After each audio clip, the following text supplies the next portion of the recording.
প্রতি নামাজের পর সালাম ফিরিয়ে কথা না বলে রাসূল সাল্লাল্লাহু আলাইহি ওয়াসাল্লাম নিম্নের দোয়াগুলো পড়তেন। আল্লাহু আকবার একবার, আস্তাগফিরুল্লাহ তিনবার, প্রথম দুইবার চুপে চুপে আর তৃতীয়বার একটু আওয়াজে এরপরে পড়তেন। اللهم أنت السلام ومنك السلام تباركت يا ذا الجلال والإكرام أكبر. اللهم إني أسألك فعل الخيرات وترك المنكرات وحب المساكين وأن تغفر لي.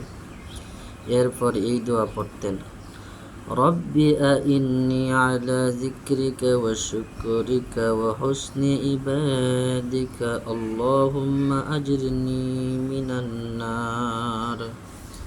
যে ব্যক্তি সকাল সন্ধ্যায় এই দোয়া 7 বার পাঠ করিবে, জাহান্নাম আল্লাহ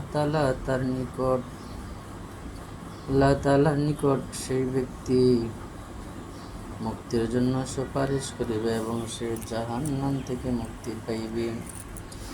বিসমিল্লাহি আলা দীনি ওয়া নাফসি ওয়া ওয়ালাদি ওয়া আহলি ওয়া মালি। যে ব্যক্তি সকাল সন্ধ্যায় এই দোয়া 3 বার পড়িবে, আল্লাহ তাআলা তাহার দিন, জীবন, সন্তান সন্ততি, পরিবার পরিজন এবং ধন দৌলত হেফাজত করিবেন।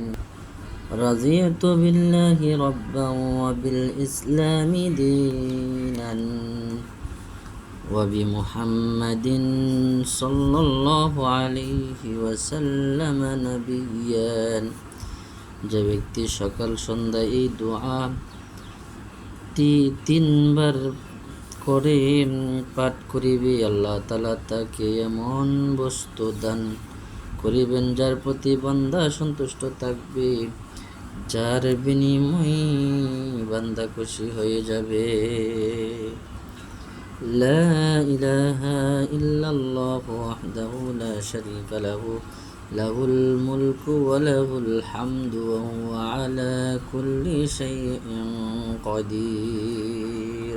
যদি কোনো ব্যক্তি ফজরের নামাজের সালাম ফিরানোর পর আত্তাহিয়াতুর সূরাতে বসা অবস্থায় কথা বলার পূর্বে উক্ত দোয়াটি 10 বার পাঠ করে, তাকে 10টি নেকি দান করা হবে, তার 10টি গুনাহ মাফ করে হবে, 10টি মর্তবা বুলন্দ করা হবে এবং সেই ব্যক্তি শয়তানের সর্বপ্রকার অনিষ্ট থেকে নিরাপদে থাকবে। তিরমিজি। লা হাওলা ওয়ালা কুওয়াতা ইল্লা বিল্লাহ। হাদিসে পাকে এসেছে, যে ব্যক্তি সকাল সন্ধ্যা এই দোয়া 3 বার পাঠ করিবে, আল্লাহ তাআলা তাকে মাখলুকের অনিষ্ট থেকে হেফাজত করবে।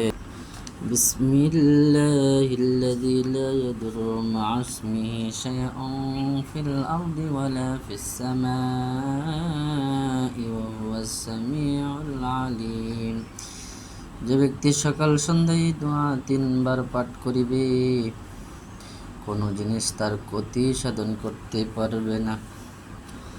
সুবহানাল্লাহি ওয়া বিহামদিহি আদাদা খালকিহি ওয়া রিদা নাফসিহি ওয়া জিনাতা আরশিহি ওয়া মিদাদা কালিমাতিহি। যে ব্যক্তি সকাল সন্ধ্যায় উক্ত দোয়া 3 বার পাঠ করিবে, আল্লাহ তাআলা তার আমল নামায় লাগাতার কয়েক ঘন্টা আমল করার সওয়াব দান করবেন। হাসবি আল্লাহু লা ইলাহা ইল্লা হুয়া আলাইহি তাওয়াক্কালতু ওয়া হুয়া রাব্বুল আরশিল আযীম। যে ব্যক্তি সকাল সন্ধ্যা উক্ত আয়াত 7 বার পাঠ করিবে, আল্লাহ তাআলা তার ইহকাল ও পরকালের দুশ্চিন্তা দূর করার জন্য যথেষ্ট হইবেন। রুহুল মাআনি।